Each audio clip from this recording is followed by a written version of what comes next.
Welcome to Megabucks Radio.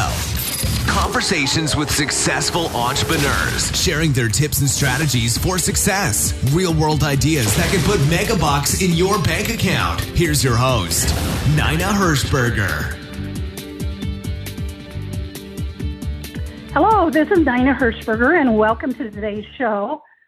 Today, I am honored to have a friend of mine, but a brilliant chiropractor by the name of Dr. Fedich. And Dr. Fedich is out in New Jersey. We're recording this in November of 2020, about ready to do some lockdowns in some of the states, but he has just been really busy in the area that he's in. People are well, they're doing things, but I wanted to focus today on what he is doing to get so many people, how his business is growing. Dr. Fedich, as I recall, you actually were in an accident when you were fairly young, when you were just a teenager, and it was that gave you the idea that you wanted to be a chiropractor. Why don't you go back in time for a minute and tell us that story? Yeah, absolutely. Thanks for having me on, Nina. It's a pleasure to be with everybody. So I'm 6'5", if you don't know who I am, so I'm a pretty big guy, and I was pretty athletic as a kid, basketball, baseball, all that stuff, really lived for basketball. And we were going to a wedding upstate New York where my dad's family is from. Someone ran a stop sign and basically sideswiped our car, put the four of us in the hospital for a few days, collapsed lungs, some injuries, and I came out with a pretty good back injury. And I remember being 13 and I just barely gringing through school, and I would come home and I just remember laying on the flat floor on the dining room floor for a couple hours. My back would just hurt so bad, and just laid on the hard floor for a little while. And, that wasn't too much fun. And at that point, 13-year-old boy, besides girls, it was really basketball. So I was really sad I missed my basketball. So my mom takes me to a chiropractor, and actually my grandmother had gone to a chiropractor for some issues that nobody could help back when pretty much nobody went to chiropractors, literally probably close to 100 years ago. And my mom took me in, a couple adjustments. I was all back to normal. I was back to playing sports and feeling great. And then it just so happened we had like a career paper at school, and my dad was an engineer, which I thought was about the most boring job in the world, and I probably still do. And my mom stayed home with us, so I figured I'd write the career paper about the chiropractor. So I hung out at his office for a day, saw what he did, saw some of the machines and helping people, and I just thought it was the coolest thing. And I always kind of liked sciences and anatomy and that stuff. So a 13-year-old kid came back from the chiropractor's office after writing my paper, and I told my parents, hey, I'm going to be a chiropractor. And pretty much I never wavered. In a lot of ways, I'm lucky. I know a lot of people have trouble finding their careers. So I stuck with it all through high school. I did my bachelor's degree in only 3 years to get to chiropractic school faster. I doubled up on sciences and graduated with honors, and went right into chiropractic school and graduated with honors there as well. My parents never told me until I finally finished chiropractic school that they never thought a 13-year-old kid would stick with his career choice his whole life. But I never wavered for 1 minute, and I'm glad I did it. It's been a great adventure. Well, if I recall in the past when you and I have talked, in chiropractic schools, they don't teach you marketing. They don't teach you business skills. They teach you how to do adjustments. Am I right? Yeah, all medical schools, chiropractic in particular, doesn't teach you how to run a business at all. There's a class or two here, and it's usually, unfortunately, people that failed in practice and go into teaching. So they really don't teach any of it in any of the schools. And one of the big things, for chiropractor, if you can't make it into business, you're kind of out of luck. Medical doctors can work in hospitals, and there's these backup plans, but really there's only choice for you is to make it on your own. So I was kind of lucky. My mom ended up going back to work later in life and ended up kind of running a business. So I had some exposure to that. And then I just had one teacher in school who actually taught real hands-on technique, how to actually adjust people. And he actually made us read a business book. I think there was 6 to choose from. We had to report on the business book. And that kind of got me started. I'd been around books and reading, but I never got into the whole business book genre until then. And I picked it up, and then I just have never stopped. I mean, I'm actually staring at 6 business books on my desk right now. And I was listening to an audiobook in the car, and it started me kind of learning down business marketing on my own, which I was really blessed. And I think one of the few doctors that really enjoy, like most doctors, it's a chore to learn business and marketing. And I've just always really loved it, loved learning about it, the new stuff and keeping up on it. And besides treating patients, it's a real pleasurable part of my job. So when you get out of chiropractic school, you put a shingle out and you start with a 700-foot square office space. And I think you've grown a little since then. Am I right? Yeah, so I would never tell anybody to do what I did because I did it backwards, where I was just so excited to get into practice, and because I had read some business books, I had some good mentors, I wanted to start right away. So I graduated December 2003. And, you got to take 4 board exams to get your license. And the last one you take pretty much right before you graduate. And they take, especially back then, they were paper, and they took a couple months to grade. But I graduated December of 03. I had my lease signed. I think before graduation date, I signed the lease on office space. It was 700 square foot, and they kept the snow blowers in there for the office, for the mall I was in.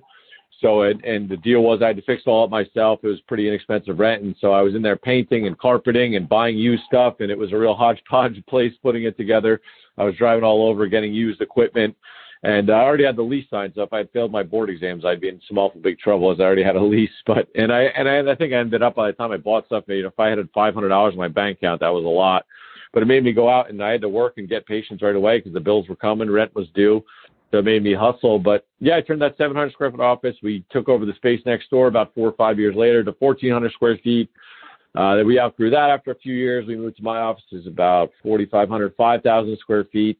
And we ran out of admin space, and a lawyer across the hall went out of business, and we took over her space, and we have admin offices across the hall, like another maybe 1,500 square feet. So yeah, it's certainly grown along the ways. It's grown a lot. It's been quite the fun adventure. We're now almost 17 years into practice. Okay, so you know something about marketing, obviously, in business. So let's get into that. So COVID, 2020, marketing doesn't work or everything is shut down. I don't think that's your case. So tell me some of your secrets. What's happening and what are you finding is working now? Yeah, great question. So I was lucky that I've been in practice for a while when COVID hit, but our business got decimated just like everybody else.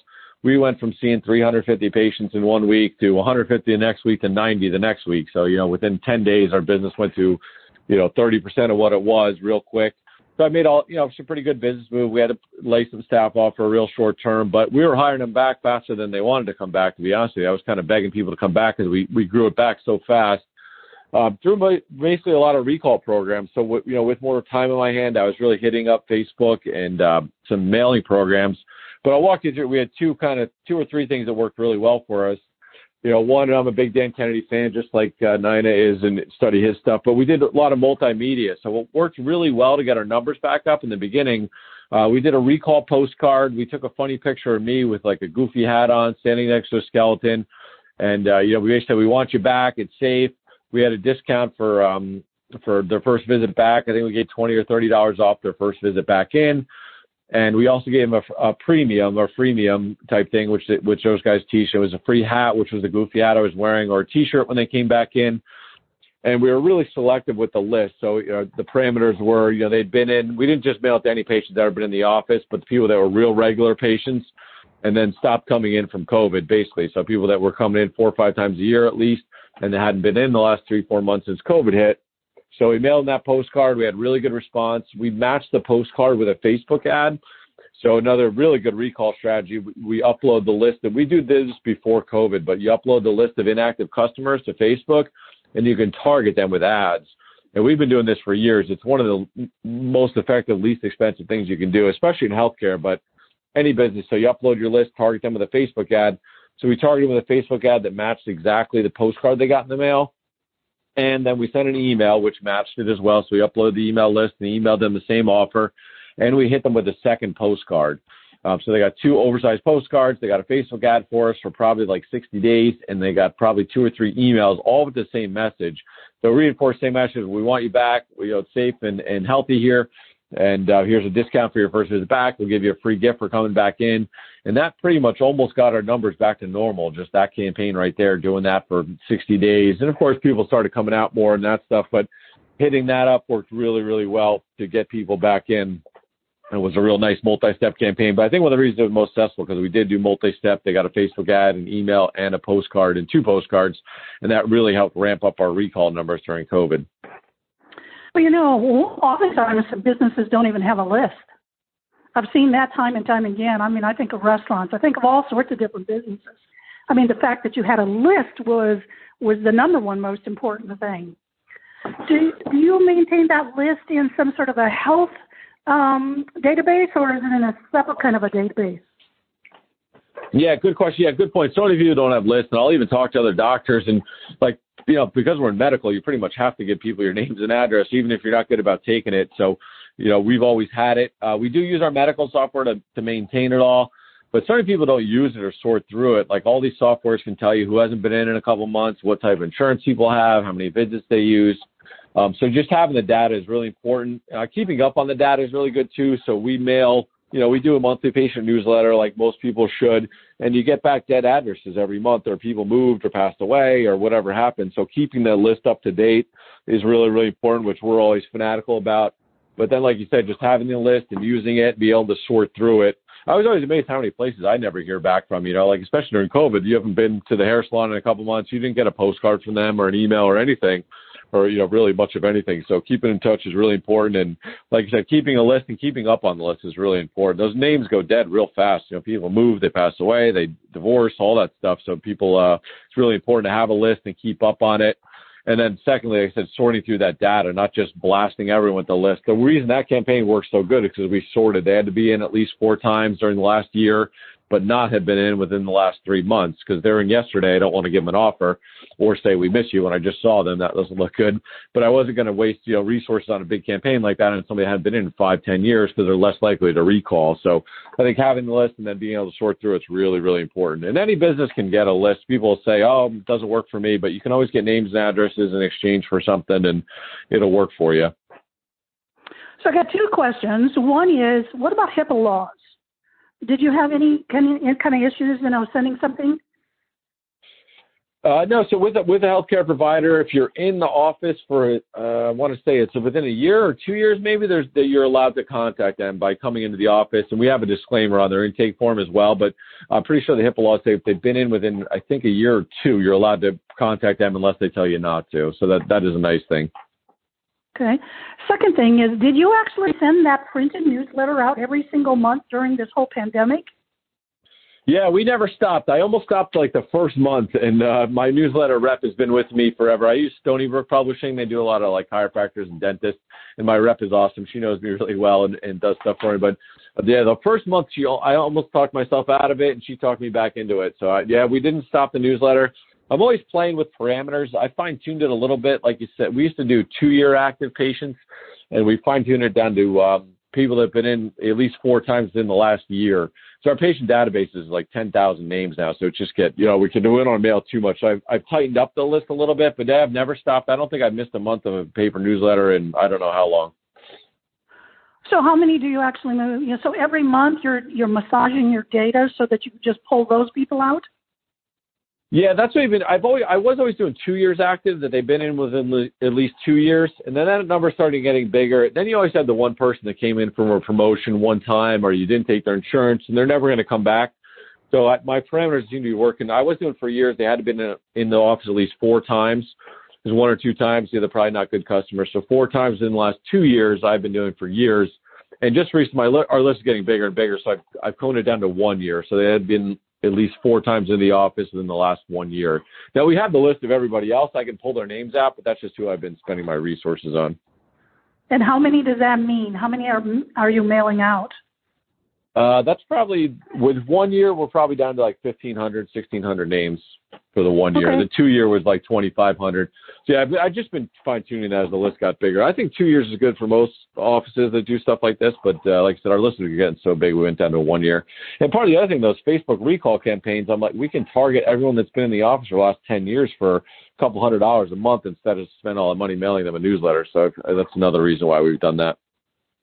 So wait a minute, a recall campaign, what does that mean? Is that some sort of a text message or something? Well, the recall, like I was saying before, where we upload their names onto Facebook, the people that haven't been in a while, we target them with an ad. So we've done really well with that. But actually, we do a text campaign that's worked really, really well, too. So we can talk about that. So, yeah, texting campaigns have worked really well. I think you got to be careful not to abuse this. So I think we're still trying to figure out what's the best timing for this. During COVID, I think we did 2 texting campaigns. But same idea, you sort out the list who hasn't been in a little while and you send a text. The program we like for that for the office, I don't really have any vested interest. Zipwhip.com is really good.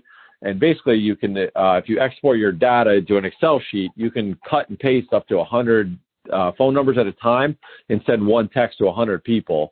So we've had real simple text trays. We try to make it personal and don't make it look like it's mass. like a text. We just did this not too long ago. Said, hey, Nina, this is, or actually we can't use your name in the personalization, but hey, this is Maddie from Village Family Clinic. I just noticed I haven't seen you in a couple months. Don't tell Dr. Fedich, but if you come in within the next 2 weeks, I'll give you $20 off your next visit. And something real simple like that we played around with. And that's done really well. We actually just, the 100 limit kind of aggravated me in the beginning, but it turns out kind of good because like 30 of those people text back, and then it's like a lot of work for the staff. So it kind of works out good just doing that 100 a day, even though I'd like to do like 1,000. But that's a really good, easy campaign. And that ZipWhip program is like $100 a month, and there's no other charges for it. So it's literally just a couple minutes of staff time and what kind of offer you want to give. And that's a really powerful campaign, especially now. And any business can do that too. Yeah, you can text your inactive customers for pennies. So you're a very fast talker. So spell what it is that you're using. Yeah, so the program we like, and there's other ones out there, but ZipWhip, ZipWhip, zipwhip.com. We'd actually use them forever for the front desk. So what they actually let you do is they don't take over your phone number. You can text my main office phone number. So just the regular phone number I use for 17 years, you can text that number from your phone, and it pops up like an instant message at my front desk. So we've been using that for years. People love that. They'd much rather text, hey, I'm running late. Can I come in early? All that stuff via text. And then they're upgraded like pro version or something will let you do this mass texting program. So, yeah, it's a real good resource for a lot of businesses. And patients do really love to be able to text the front desk instead of calling all the time. Okay, your book that you wrote in 2015 was all about doing promotions. So if I've heard you right, so you continued with your printed newsletter, you did some texting, you did Facebook ads, and you did email. So that's 4 things that I'm counting. Did you do any promotions during that time? Well, those were promotions, but in anything else besides that? Yeah, which I wasn't sure, as my book is really like 80% about internal marketing promotions and doing promotions in your office or in your business. It was a little tricky with COVID. And actually, I was talking to our buddy Rochelle, and she talked me into doing one. So we do pretty much every month. Well, no, every month we do 1 or 2 internal promotions. And she talked me into, with COVID and everything going on, do a really big one. And so we're talking, and my part of New Jersey starts getting pretty country. Like we have a lot of farmers around. So she's like, do something big. I'm like, what about a car? And she's like, not that big. And I'm like, she's like, maybe a golf cart. And I'm like, people don't really have golf carts where I am. I said, how about a John Deere tractor? So I went out and bought like a $2,000 John Deere tractor, and it just barely fit in. We have the double front doors walking in the office, and it just barely fit in the doors, barely. Like I cut my finger getting it in. And we parked it right in the middle of the treatment area. And we said, we're giving away this John Deere tractor after 2 months. And we did something a little different with it. So we did, I'm trying to remember, we mixed it up a little bit. I think it was refer a new patient in, and you get a ticket to be entered to win the John Deere. Probably leave us a review, and we'll give you a ticket to win. And then we did, which we've never done before, we said donate $5 to the local food bank, and we'll give you, or 10, it was 10 for the tractor. Donate $10 to the local food bank, and we'll give you a ticket to win the John Deere tractor as well. So we'd never done anything like that before. I've done little stuff, TVs and Nintendo Switches, $200, but nothing big like that. And it was gangbusters. We did that right in the middle of COVID. I think April, right when it first hit, I bought it. We did it for 2 months because it was a bigger prize. And people went crazy. We raised, I think, $1,400 just in ticket sales, which almost, would have paid for itself. We donated it to the local food bank. So you get a picture with, it's actually the pastor of the church, and use that marketing-wise. We got reviews and referrals from it as well, and just got everybody talking about it for a couple of months. And the family that won it had been patients forever, and they show up with a trailer, and the whole office is watching them load this on the trailer with their teenage boys. And so it was a really, really fun promotion. So, yeah, I was kind of to do that. Go ahead. Did you have some sort of a bucket or something where people put their tickets in, or? Yeah, so you put, just those raffle tickets you get at the dollar store, and we had them, just put their name on the ticket. We had a big fishbowl in the front desk, so everybody saw it. And obviously everybody saw a giant tractor sitting in your waiting room. So that was a really, really fun promotion. It worked really well. We did during COVID. Yeah, we didn't stop. I did something pretty much every month like that. Did you do a live Facebook Live to be able to pull the number?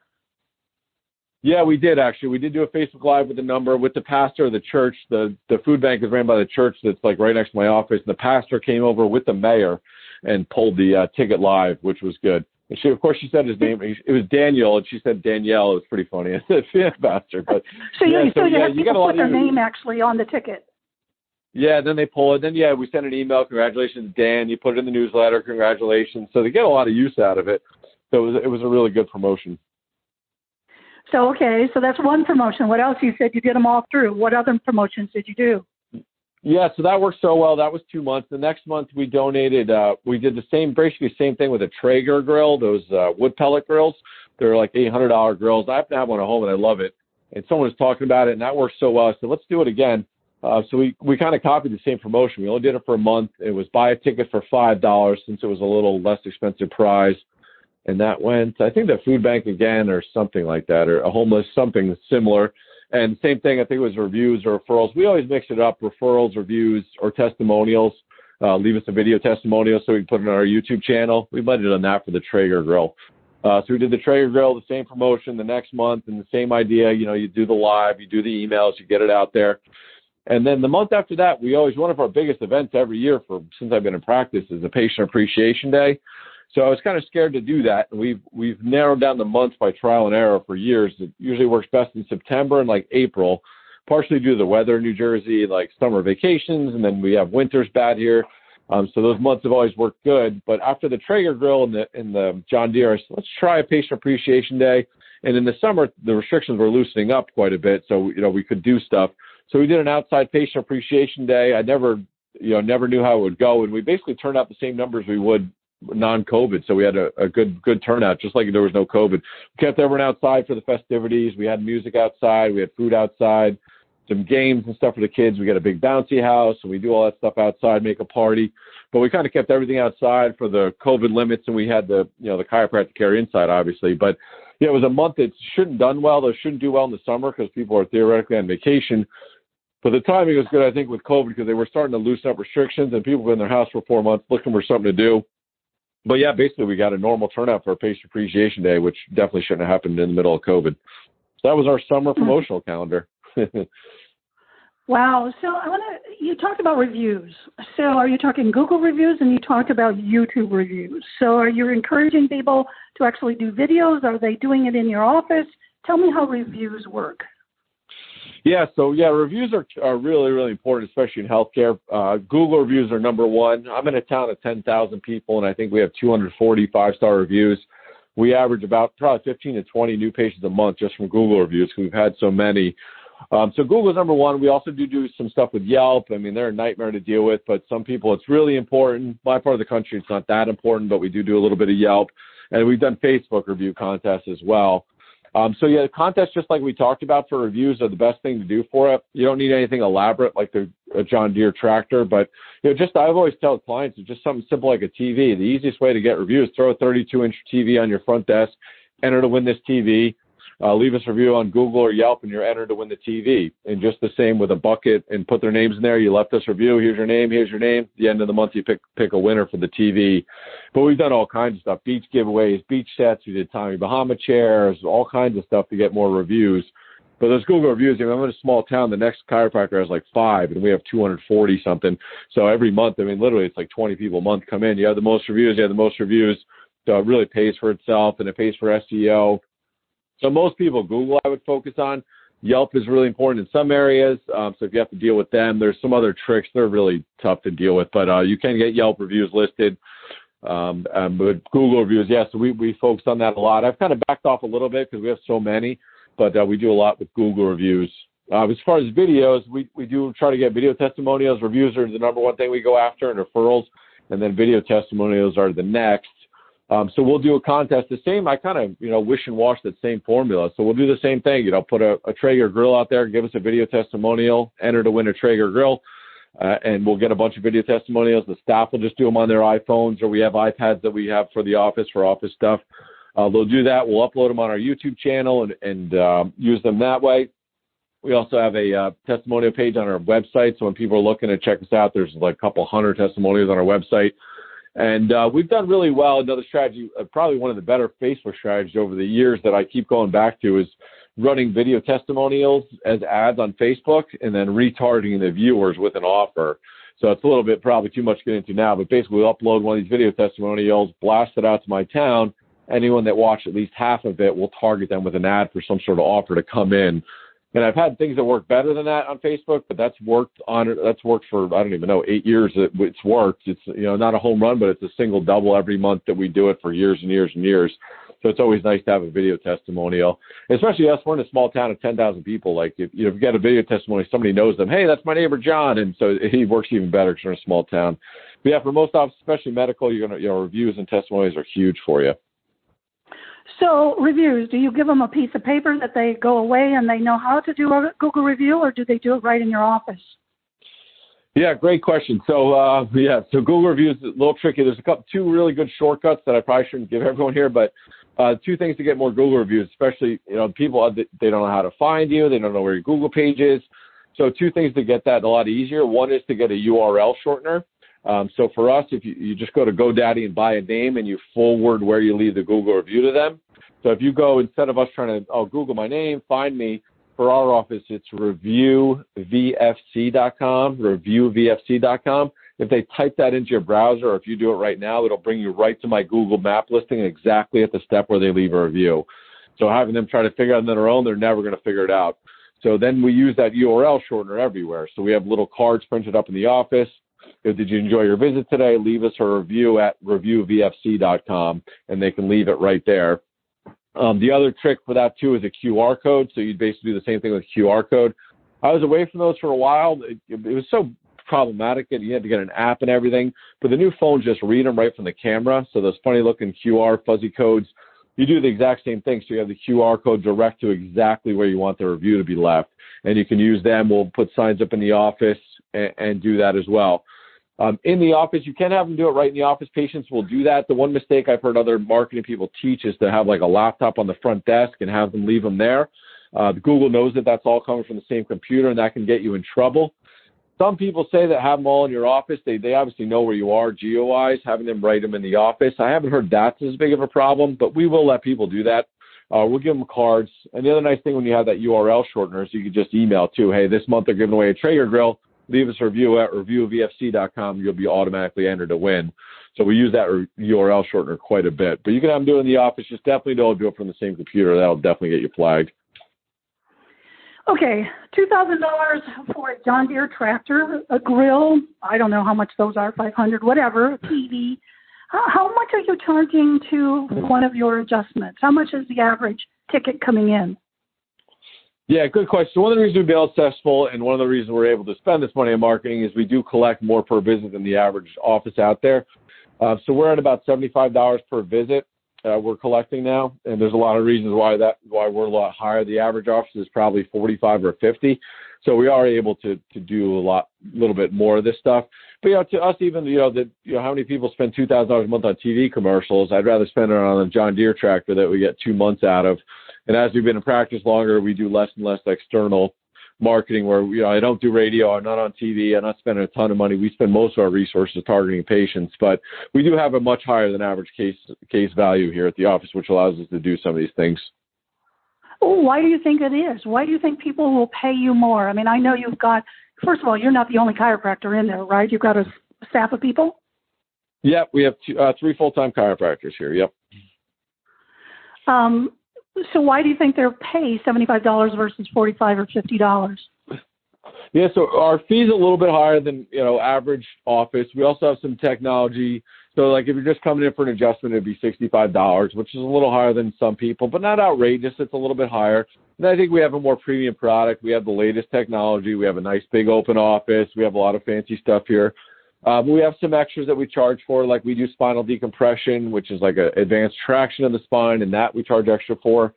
And then some of it, too, is we're really good about insurance. We know how to bill insurance. We have a really good billing manager that collects everything we're owed.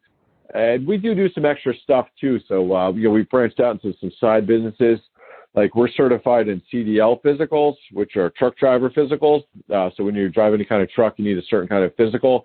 And chiropractors are allowed to do those anywhere. And those are $100, which is actually a lower fee than some offices. Like a lot of medical offices would be more like $125, $150.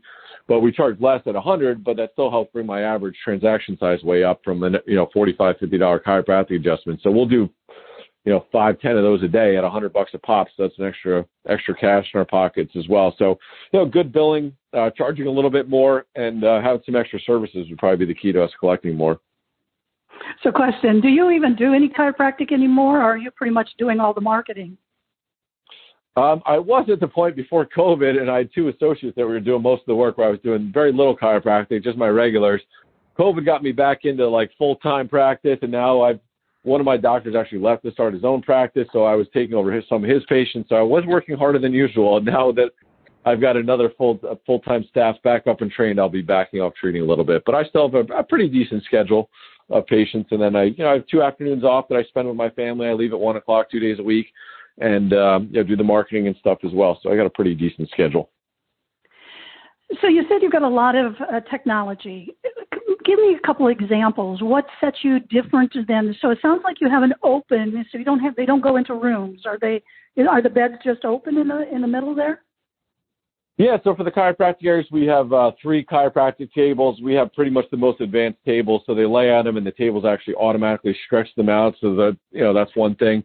They're in kind of bays, like adjusting bays. So they have 75% walls, but they're closed by a curtain. It's not a closed room.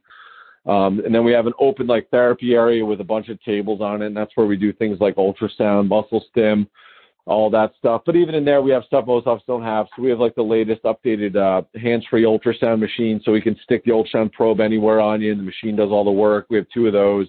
We have cold laser. We have electric acupuncture. The spinal decompression is a big thing that sets us apart. We have 2 of those tables. They're originally those $120,000 tables. They've come way down in price, but they're still a little bit out of a lot of people's budgets. But people love them. They work great. And we have 2 of them, and they're booked all day, every day. And people will pay extra to go on them. And that's a great technology that we have. And then we just have all the gadgets and gizmos. There's not too much that we don't have here. So we have all the little stuff. And I think we have a good staff. They're well-trained, and so everybody's happy here. Well, when you got all those gizmos and gadgets, there's something to talk about in your newsletter, too, right? Just letting you know something new is coming in. Yeah. Yeah, and I think nowadays, especially with chiropractic, you either got to do the bare minimum, keep your overhead real low and just keep it real simple, keep it down, or you got to really be the best and have, the latest and greatest. Not buy everything as soon as it comes out, but you don't want to be where everybody else in town has a machine and you don't. So you got to, we try to keep up on it a little bit. Well, a city of 10,000, you don't have any competition though, right? You're the only one? No, we do. We have competition. I mean, there's certainly nobody like us. There's a lot of small offices, one doc and, one assistant type practices, but there are other offices around, but there's nobody.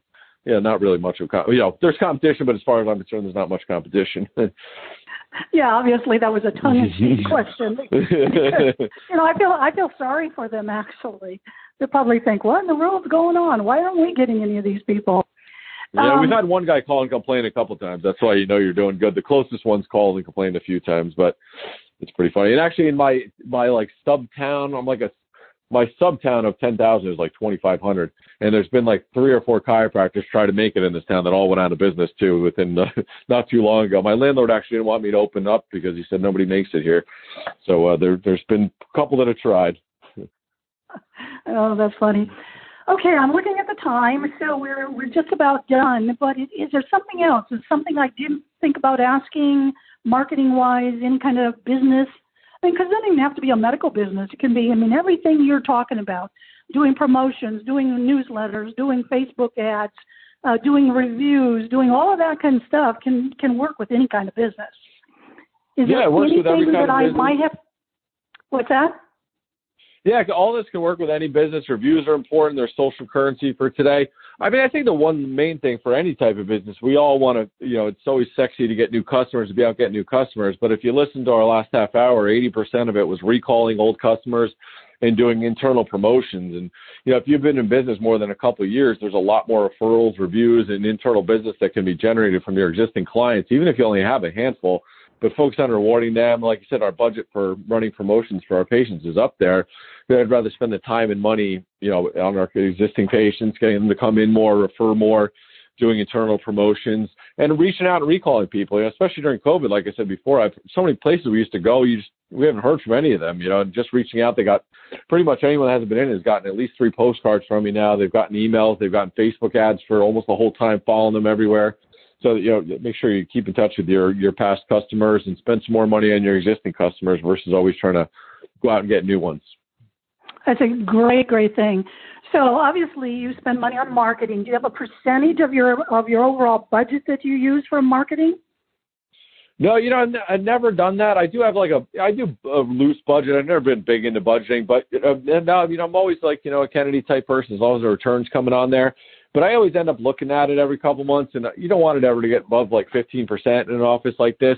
And I always think it's getting high, and we're never even like close to 10%. So we always keep it pretty low, even when I think it's getting high. I don't follow it that close, but I'll look at QuickBooks after a couple months, like I'm spending too much, and it's always lower than I could spend. Even with a $2,000 John Deere tractor, huh? Yeah, but that was a 2-month promotion, so $1,000 a month. If you run, I've been on TV. 2 months of TV ads will cost you more than $2,000, and I'm sure I got more business out of the John Deere. But that's the biggest thing I've ever done in 17 years. Even that Traeger grill at $800, I don't usually spend that much. But we just did a leaf blower for October because we got leaves here in Jersey, and I spent $400 on a leaf blower. But we don't even always need to spend that much. Like I said, for a $200 TV, these things work just as good for a $200 TV as all this expensive stuff. Well, what I also know about you, you have a calendar, I think, in your break room. And when 1 month is done, you erase it and you take it over to the far right. And so you kind of know what you're going to be doing over the next few months. Are you still doing that? Yeah, the whole year's planned out. We've actually taken that calendar, and my right-hand woman here has put it all in Google Calendar, which is awesome because it's all in there too. So you can see it on your phones and desktop on top of the physical board, which I love doing too. And then the nice thing with Google Calendars, we have it on repeat. So yeah, the marketing calendar doesn't really change, which is nice. Like at some point, well, not with COVID, but at some point it almost got boring because what's next month and everything's done. And I have a staff member that's in charge of ordering the signs and the posters. And that's why people are like, you must spend hours marketing. But she knows she got to order the posters for December, now November. She just orders them. And, a lot of it automatically happens. I write the newsletter and I write a lot of the emails and things, but it doesn't take that much time when you follow a plan. Now, of course, COVID kind of threw it all into craziness, but we're kind of back on it now. We're pretty much, kind of back where normal plan. I mean, we've done a food drive in Thanksgiving for 15 years, and we just did it last week, and it was gangbusters. I was worried it might not turn out as well, and it was like we collected so much food, and the patients, it was great. We had one of our single best days ever with patient visits in the middle of a pandemic the other day with our food drive going on. So, yeah, we're back to it, and even though it deviated a little bit with COVID, but we're pretty much back on track now. But Dr. Fedich, I'm thinking somebody's going to be listening to this podcast, this radio show, and they're going to say, man, I wonder if I could work with that guy. I wonder if he'd coach me. Do you have any kind of a coaching program for any business owner or even a chiropractor? Yeah, we do. We have a couple different options available, depending on what's going on now. We do some groups and individual coaching as well. If they've been interested in checking it out, and we have a couple of products, they get like a home study marketing course that's really popular where you basically get my monthly promotions done for you on a data CD. Here's our actual poster. Here's the emails we send. We have that all available on my website. It would be just Dr. James Fedich, FEDICH.com. You can see the coaching available and like the done for you marketing campaigns that we have on there as well. Okay, so let me say that website again. Is it doctor spelled out, or is it a DR? Yeah, DR, James, FEDICH.com. All right. Well, Dr. Fedich, this is fabulous. Fortunately, I get to talk to you once every now and then, and so I knew this would be an amazing one. Because so many of business owners, first of all, they never had a plan like you did, and if they don't have a plan, nothing's going to happen. But you execute, you implement, you get stuff done, and that's always the big secret. Anything not done won't make anything. So yeah, too many people always reading books, and got to get it done. Got to implement. That's the key. Got to get it. Yeah, I would also encourage anybody listening to this, go to Amazon, search his Dr. Fedich, Dr. James Fedich, FEDICH, and look for his 2015 book. I bought it. It is fabulous. Doesn't matter that it's 2020. It's still very good information. So thanks, Dr. Fedich. It was amazing having you. Thanks, Nina. Have a great day. You're welcome. And listen, anybody listening, now is the time to take action. Thank you for listening to Megabucks Radio with Nina Hirschberger. To learn more about the resources mentioned on today's show or to listen to past episodes, visit megabucksradio.com.